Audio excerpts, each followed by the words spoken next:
என்ன கோடுது? இந்த பார்டரை தாண்டி நீயும் வரக்கூடாது, நானும் வரமாட்டேன். பேச்சு பேச்சாத்தான் இருக்கணும். சரி, என்ன விஷயமா இங்க வந்த? என் சங்கத்தால அடிச்சவன் அவன். காதுல விடல, கொஞ்சம் பக்கத்துல வந்து சொல்லு. நான் கிழிச்ச கோட்டை தாண்ட மாட்டேன். என் ஆள் அங்க வருவான், சொல்லி விடு. சரி தல. அடிச்சது எவன்டா? என்ன டாவா பிச்சுடு டாய் கட்ட தொற. நீ ஒரு அப்பனுக்கு பிறந்திருந்தீனா என் ஆளை அடிச்சு பாரு.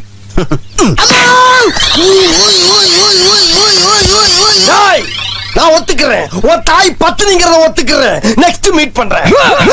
ஒரு பிக்கிங் காணா.